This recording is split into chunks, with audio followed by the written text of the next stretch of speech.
Alchemy, the shift in consciousness that returns to us from the physical to the non-physical. It is associated with the esoteric and spiritual beliefs.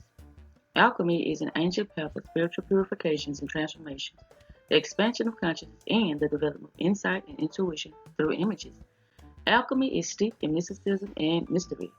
It presents to the initiate a system of eternal, dreamlike, esoteric symbols that have the power to alter consciousness and connect the human soul to the divine.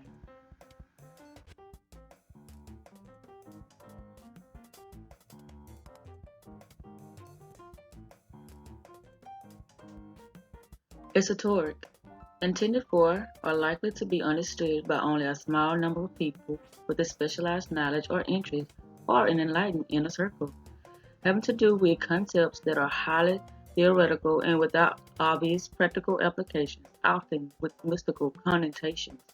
Achieving esoteric knowledge means getting initiated into the mystical art, learning secrets unknown to regular folks.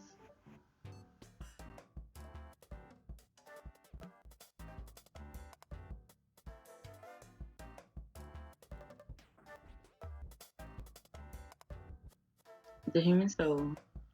We have a selfless, instinctive heritage which, in emerging consciousness, later came into conflict with our instinctive state. Our species' instinctive memory of a time when our distant ancestors lived in a cooperative, selfless, loving, innocent state, or as it is referred to metaphorically in the religious context of the Christian Bible, humanity's time in the Garden of Eden.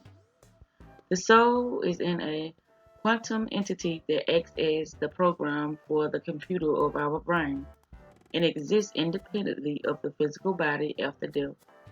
One psychologist says that the concept of soul is merely an extrapolation we make based on the duality that we experience between body and consciousness. All of us vibrate at a certain soul frequency. A soul is made up of many particles of pure light.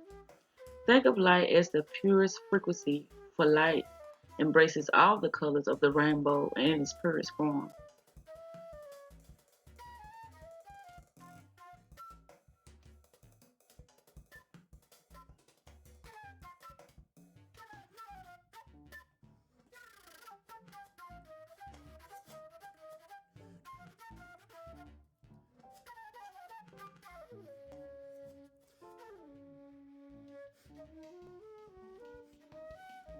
When you think of your soul as a circle or in a concentric form, then know that a quarter of your soul stays attached to the divine source, serving in its highest form and capacity there. Mine, for instance, works in the house of records and wisdom and reflects the work I am happiest in, which will always be work dealing with information, writing, teaching, communication, anything that entails sharing of knowledge, wisdom, and insight. Another part of your soul is attached to the galaxy or star system that you originate from. We are all cosmic beings, and thus we all vibrate at a certain frequency, which also expresses the frequency of the galaxy we stem from. It is wise to try to find crystals that reflect your galaxy of origin and to wear it on your person, if possible. There might be a part of you who works elsewhere in a vast cosmic whole as scientists, etc. Often, when you are looking for solutions, you will tap into this alter ego of your soul self, and thus you might find that formula or solution come to you in a meditative state or when you are asleep.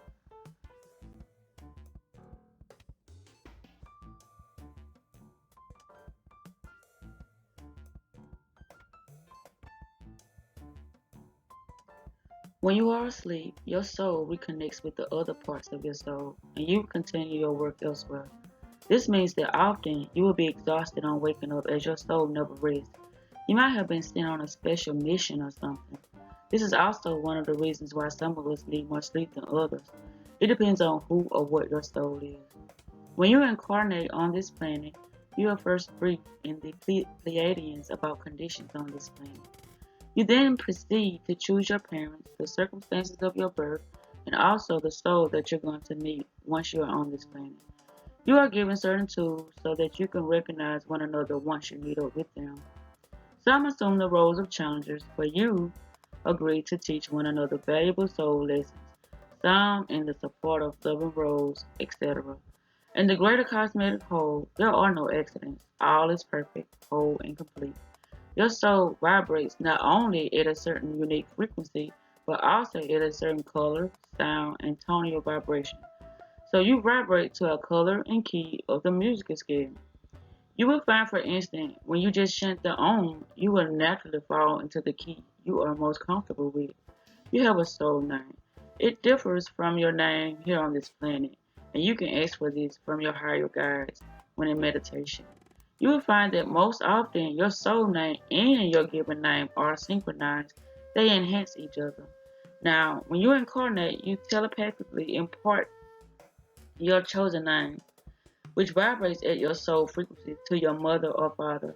Some parents have this inner knowing, like they feel comfortable with the name.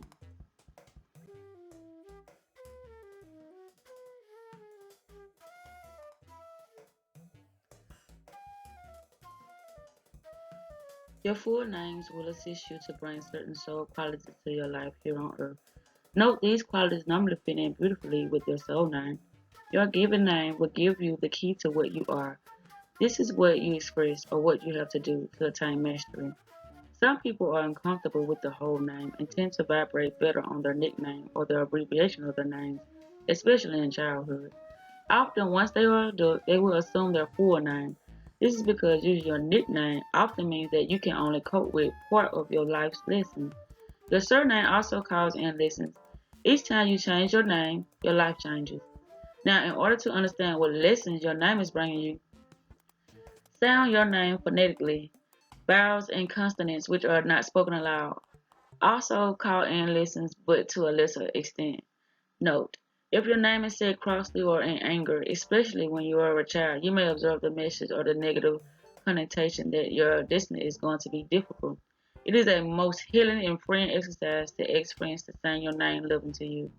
Take each letter of your name, sound them, and then look up the qualities or the traits that you have to express in this life in order for you to stand in your highest mastery.